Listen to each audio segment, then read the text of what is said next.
Le tremblement de terre en Chine de 2008. Une terreur hors de l'échelle de Richter. Une force mortelle de la nature qui a frappé sans prévenir. En 2008, le monde a appris la construction de Tofu Drag en Chine. Pendant un tremblement de terre, près de 90 000 personnes sont mortes et plus de 400 000 personnes ont été blessées, principalement parce que les bâtiments chinois n'étaient pas construits selon les normes. Plus de 15 ans plus tard, il ne semble pas que la construction chinoise se soit améliorée. En fait, ils exportent maintenant les mêmes méthodes de construction vers d'autres pays. Cela vient de se passer il y a un mois à Bangkok.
Le 28 mars, un fort séisme a touché les pays d'Asie du Sud-Est.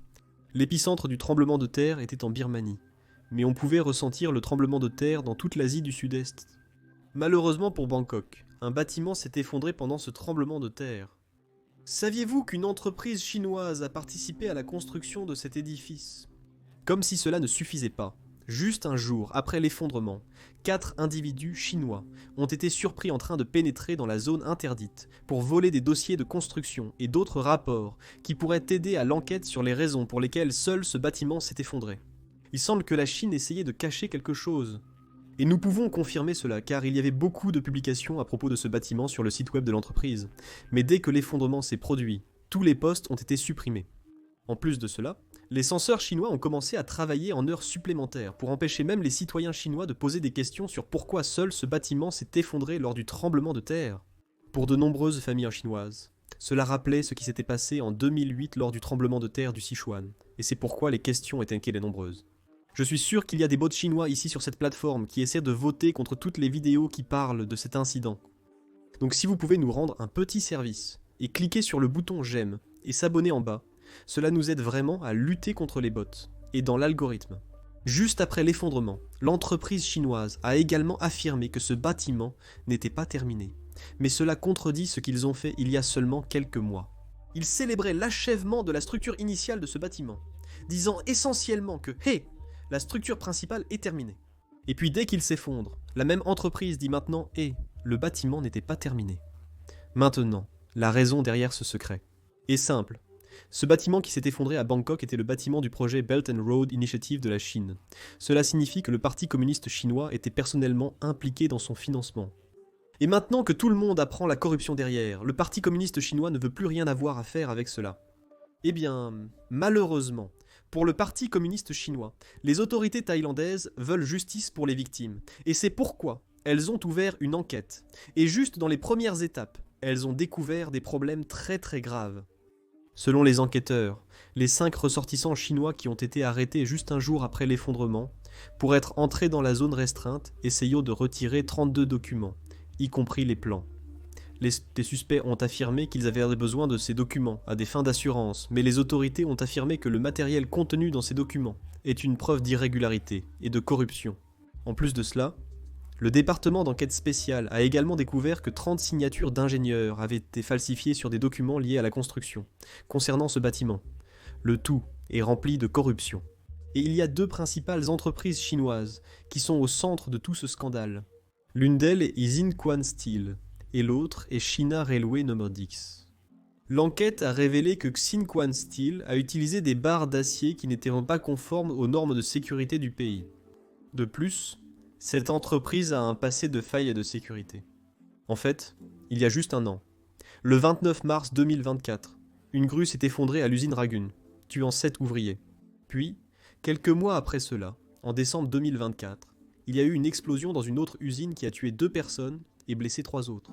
Ainsi, seulement 2 jours après l'effondrement du bâtiment le 1er avril, l'entreprise a dû fermer pour non-respect des recommandations de sécurité. Cela nous amène à notre deuxième point. Vous voyez China Railway No. Dit que c'était l'entreprise de construction qui avait sous-traité les travaux d'acier à la société Xinguang Steel. Les deux étaient des entreprises chinoises, et c'est le gros problème auquel sont confrontés les projets Belt and Road Initiative dans le monde entier. Chaque fois qu'un pays obtient un prêt du Parti communiste chinois pour améliorer son infrastructure, l'argent ne va pas vraiment à l'économie locale. En réalité, les entreprises chinoises collaborent essentiellement entre elles. De plus, ils recrutent de nombreux travailleurs chinois pour ces projets à l'étranger. Cela signifie que pratiquement tout l'argent que le Parti communiste chinois prête à ces autres pays, eh bien, cela retourne en Chine, pendant que ces pays restent endettés. En plus de cela, les projets que ces entreprises chinoises réalisent ne sont généralement pas de la meilleure qualité, comme vous pouvez le voir à partir de cet effondrement. C'est quelque chose que nous couvrons depuis longtemps. En fait, je pense que cela fait presque 4 ou 5 ans que nous avons signalé cela pour la première fois, et nous continuons à voir des pays tomber dans ce piège, même à l'état actuel. Voici une analyse détaillée de la façon dont le Parti communiste chinois utilise le piège de la dette pour essentiellement asservir d'autres pays et obtenir leurs précieuses ressources. C'était il y a quelques années. Il y a 2 façons de conquérir et d'asservir un pays. L'une est par l'épée et l'autre est par la dette. Tadjikistan, 2016. La Chine a construit une centrale électrique de 400 MW pour le Tadjikistan qui a coûté environ 350 millions de dollars. Le Parti communiste chinois a financé le projet et accepté un plan de remboursement du prêt. Juste 3 ans plus tard, lorsque le Tadjikistan n'a pas réussi à effectuer les paiements, la Chine a pris le contrôle des mines d'or du pays en guise de remboursement. Comme le Tadjikistan a manqué des paiements sur d'autres prêts, la Chine a pris le contrôle de ces mines d'argent. Tout ce qui est précieux au Tadjikistan est maintenant contrôlé par la Chine. Le Sri Lanka est endetté de plus de 12 milliards de dollars envers la Chine. Lorsque le pays n'a pas pu rembourser ses prêts, le gouvernement a pris le contrôle d'un port stratégique à des fins commerciales. Une fois que le pays a été officiellement contraint à la faillite, la Chine a tenté de stationner des navires militaires dans le port du Sri Lanka. Ce sont les navires de suivi spatial de dernière génération de la Chine, utilisés pour surveiller les lancements de satellites, de fusées et de missiles balistiques intercontinentaux. Les plans ont finalement été repoussés lorsque l'Inde a eu vent de cette nouvelle, demandant au Sri Lanka de refuser au Parti communiste chinois la permission d'établir une base militaire si près de la frontière indienne. Pakistan. L'un des plus grands bénéficiaires des prêts chinois, ayant reçu plus de 26 milliards de dollars du Parti communiste chinois et des banques d'État chinoises, est maintenant au bord de la faillite. Les fonds chinois ont servi à bâtir diverses infrastructures, notamment 12 centrales électriques. Maintenant que le pays est en difficulté, ces centrales électriques ont été fermées à moins que le Pakistan ne fasse un paiement initial sur son prêt. Toutes ces histoires, et bien d'autres, faisaient toute partie du plan de la Chine pour augmenter son influence et sa puissance dans le monde. La Chine voulait renverser les États-Unis et devenir la superpuissance à laquelle chaque pays écoutait, et tout se passait selon le plan. Ils accordaient des prêts sous le déguisement de l'aide, et en retour, ils obtenaient toutes les ressources importantes dont ils avaient besoin. Mais ensuite, un événement s'est produit. Quelque chose qui menace maintenant toute l'existence du Parti communiste chinois, et le plan du Parti communiste chinois pour prendre le contrôle du monde s'effondre juste devant eux. Mais pour comprendre pourquoi tout cela s'effondre comme un château de cartes, nous devons d'abord revenir en arrière et comprendre rapidement comment le plan initial de la Chine a fonctionné. Les Maldives, Sri Lanka, Tadjikistan, Kenya. Loi, Éthiopie. Le Bangladesh et le Pakistan sont piégés par la dette chinoise. La Chine y voit de bonnes opportunités et possédera bientôt un peu moins de la moitié des terres dans ces pays. Perdant le marché de leurs produits aux importations chinoises. Et ils souffrent à cause des prêts chinois.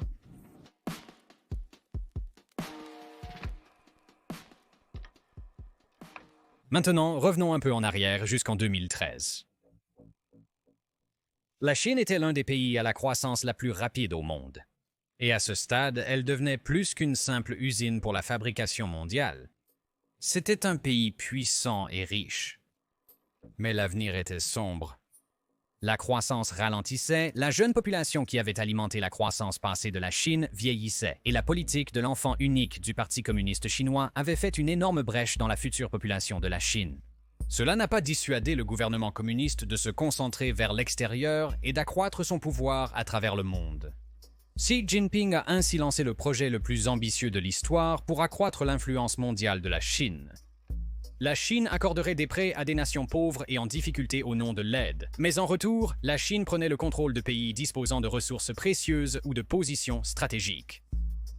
Vous vous demandez peut-être, que se passe-t-il si ces pays pauvres ne peuvent pas rembourser les prêts? La Chine obtiendrait alors le contrôle de ressources importantes comme l'or, l'argent et le pétrole. Mais d'accord, je m'avance un peu. Nous reviendrons sur ce sujet dans un instant. Revenons à l'histoire. Initialement, le projet était appelé le projet Une ceinture et une route. Mais certains pays s'interrogeaient sur le nom Une ceinture et une route. Est-ce parce que la Chine serait la seule à avoir le contrôle? Alors, pour éviter tout malentendu, le Parti communiste chinois a changé le nom en Initiative de la ceinture et de la route. Et le plan a commencé. Initiative de la ceinture et de la route. L'initiative de la ceinture et de la route. L'initiative de la ceinture et de la route. Donc l'initiative de la route belge est ce projet de 1000 milliards de dollars que la Chine a commencé pour se connecter elle-même À travers l'Asie du Sud-Est, l'Afrique et jusqu'en Europe. La Chine a commencé à prêter des milliards de dollars à des pays du monde entier. Elle a donné 12 milliards de dollars au Sri Lanka, 26 milliards de dollars au Pakistan et 3 milliards de dollars au Tadjikistan. Au total, elle a donné près d'1 billion de dollars à plus de 100 pays, la plupart d'entre eux étant pauvres et en difficulté. Lorsque ces pays font défaut, la Chine peut accéder à des ressources précieuses et étendre son influence. Elle contrôle des centrales électriques et des ports stratégiques au Pakistan, des mines d'or et d'argent au Tadjikistan et le très célèbre port de Hambantota au Sri Lanka qu'elle essaie d'utiliser comme base militaire depuis la semaine dernière. Nous en discuterons bientôt plus en détail, mais d'abord, vous vous demandez peut-être pourquoi ces pays accepteraient des prêts en connaissant les réelles intentions chinoises? Eh bien, contrairement à ce que dit Dave Ramsey, les prêts ne sont pas nécessairement une mauvaise chose. Les choses deviennent très complexes lorsqu'on examine l'économie dans son ensemble. Pour simplifier, j'utiliserai un exemple très basique pour l'explication. Imaginons que vous dirigez une entreprise de location de voitures avec 3 véhicules. Vous gagnez 1 500 € par mois en louant des voitures actuellement. Imaginez qu'on vous propose un prêt pour acheter une 4e voiture afin de réaliser un bénéfice supplémentaire de 500 $. Maintenant, tant que vous utilisez l'argent du prêt pour acheter une voiture, comme une Toyota dont le paiement mensuel est inférieur à 500 $, alors c'est un mouvement d'affaires assez rentable pour vous car la voiture vous rapportera plus que ce que le paiement du prêt est. Imaginons que vous achetiez une Mercedes avec un paiement mensuel dépassant les 500 $. Même si la voiture semble bonne pour l'entreprise, ce n'est pas vraiment un bon mouvement d'affaires car maintenant vous êtes en réalité dans une situation pire qu'avant d'avoir contracté le prêt. Vous feriez en réalité moins de profits car maintenant vous devez utiliser les profits des autres voitures pour rembourser le prêt de la Mercedes. Maintenant, l'économie d'un pays est beaucoup plus complexe que l'exemple que je viens de donner, mais les bases restent assez similaires. Pour tout projet qui est construit à l'aide du prêt, tant que la production en produit intérieur brut est supérieure au coût du prêt, le pays considérerait ce prêt comme une bonne affaire. Mais si le projet issu du prêt ne s'avère pas productif, alors c'est une très mauvaise nouvelle pour ces pays en développement, car cela repousse encore plus leur économie. Et si la Chine est impliquée, eh bien cela ne fait qu'empirer les choses comme vous le découvrirez bientôt. C'est pourquoi, lorsque les banques mondiales accordent des prêts aux pays pauvres, ils sont assortis de contingences. Ils doivent montrer où va l'argent, comment il est utilisé, et si cela a même un sens d'utiliser cet argent du tout sur certains projets. Cela aide à éliminer ou à limiter la corruption et les mauvais investissements de ces prêts. C'est pourquoi le port de Hambantota au Sri Lanka s'est vu refuser la construction par plusieurs autres prêteurs, car les investissements n'avaient tout simplement pas de sens d'un point de vue économique. Le Sri Lanka avait déjà un port prospère dans la capitale, Colombo, et même si la demande augmentait, elle était loin d'être à un point où il serait logique d'investir autant d'argent dans un nouveau port. La Chine, en revanche, ne se souciait pas vraiment de la faisabilité du port lorsqu'elle a prêté de l'argent au Sri Lanka. En réalité, elle se moquait de l'utilisation de l'argent dans la plupart des pays, et ce, volontairement. Parce que voyez-vous, l'objectif de la Chine avec ses prêts n'est pas d'augmenter la production économique des nations en développement. Non, non, non, non.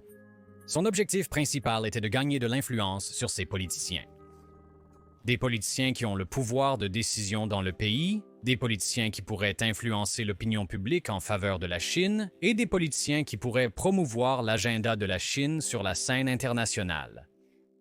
La Chine se contenterait de donner des prêts sans aucun contrôle, pour que les politiciens utilisent les fonds afin de marquer des points et rester au pouvoir. C'est ce qui est arrivé avec le port de Hambantota, construit dans la ville natale de l'ex-président Rajapaksa, pour marquer des points politiques auprès du public. La corruption des Rajapaksa a mené l'économie sri-lankaise florissante à la faillite. La famille a quitté le pays pour fuir les accusations. Mais tant que les politiciens se rapprochent de la Chine, le Parti communiste chinois se moque de la façon dont les prêts sont utilisés. Je suis certain que le gouvernement chinois souhaite que ces politiciens corrompus restent au pouvoir par tous les moyens. Malheureusement, de plus en plus de pays réalisent vraiment à quel point ces prêts Belt and Road Initiative sont mauvais. En fait, nous avons eu un autre exemple il y a quelques mois, que nous avons couvert ici sur la chaîne, et c'était de la Serbie, où une gare nouvellement rénovée s'était effondrée, tuant 15 personnes dans le processus. Cette fois, pas de tremblement de terre. La chose s'est probablement effondrée d'elle-même. Puis devinez quoi? Les rapports sont sortis très rapidement que c'était un projet de la Belt and Road Initiative, et qu'une entreprise chinoise était impliquée dans la construction de cette gare. Aussi, c'est alors que le public serbe a commencé à demander plus de transparence. Ils ont demandé au gouvernement de publier les rapports qui a été payé, et combien a été payé. Il semble que le gouvernement refuse de le faire pour des raisons évidentes. Selon les enquêtes de tiers, on estime qu'environ 64 millions d'euros ont été payés pour cette gare, et c'était juste pour la rénovation. Selon mes recherches, une telle somme d'argent aurait permis de construire plusieurs gares de toutes pièces. Mais dans cette situation, il a été payé à une seule entreprise chinoise pour rénover une gare qui était déjà là. Maintenant, je ne suis pas un expert financier, mais il semble que quelqu'un a empoché beaucoup d'argent ici, et c'est exactement pourquoi le gouvernement serbe ne veut pas rendre les documents publics. Il est clair que la Belt and Road Initiative ne se déroule pas comme Xi Jinping l'avait espéré lorsqu'il a lancé le projet en 2013, et maintenant, il semble que cela lui revient parce que la Chine a maintenant plus que jamais besoin d'autres alliés, car elle réalise ce que fait les États-Unis. Les États-Unis forcent les autres pays à choisir entre la Chine ou les États-Unis, et chaque pays, par intérêt personnel, va choisir les États-Unis parce qu'ils veulent accéder à nos marchés américains. Ils cherchent à accéder à notre classe moyenne dépensière. C'est pourquoi ils sont prêts à négocier avec les États-Unis sur les tarifs douaniers. Et l'une des conditions de cette négociation est simple. Vous ne pouvez pas aider la Chine à éviter les tarifs douaniers américains, comme en 2018, 2019. Il semble que nous l'ayons déjà dit 1000 fois, mais la Chine adore utiliser d'autres pays pour vraiment cacher leur déficit commercial. Environ 15% des exportations chinoises arrivent aux États-Unis, mais elles arrivent directement par d'autres pays, ou par Temu et Xin, en utilisant les dispositions et les failles que nous avons dans notre code fiscal. Les États-Unis cherchent à restreindre non seulement le commerce direct avec la Chine, mais aussi les voies indirectes qu'elle utilise. C'est pourquoi la Chine tente de rallier de plus en plus de pays à sa cause. Mais à cause des pays de la Belt and Road Initiative, ils réalisent qu'il n'est pas bénéfique pour eux de se ranger du côté de la Chine, et il semble que la Chine soit laissée seule. La domination autrefois discutable de la Chine sur la scène mondiale vacille. Pendant des décennies, le monde a eu peur de s'opposer à la superpuissance orientale par crainte de ce qu'elle pourrait faire aux économies mondiales. Mais Donald Trump vient de le faire et les résultats sont stupéfiants. La Chine est laissée de côté après que des nations à travers le globe ont choisi de négocier avec les États-Unis plutôt que de se tenir aux côtés de la Chine. Les gens sortaient un peu de la ligne. Ils devenaient nerveux, vous savez, un peu nerveux, un peu effrayés, contrairement à ces champions, parce que nous avons un gros travail à faire. Aucun autre président n'aurait fait ce que j'ai fait. Aucun autre président. Je connais le président. Il ne l'aurait pas fait. Et il fallait le faire. Ce qui nous arrivait sur le commerce, non seulement avec, vous savez, si vous y regardez, non seulement avec la Chine, mais la Chine était de loin le plus grand abuseur de l'histoire et d'autres aussi. Mais il le fallait, il devait être stoppé, ce n'était pas viable. L'année dernière, la Chine a gagné $1 billion grâce au commerce avec les États-Unis, ce n'est pas juste. Et sans le soutien du monde, la Chine pourrait très bien entrer dans une nouvelle ère de lutte économique. Je crois que la Chine sera très bientôt contrainte de venir à la table des négociations pour la simple raison que l'économie de la Chine dépend entièrement de ses exportations vers les États-Unis et l'Occident.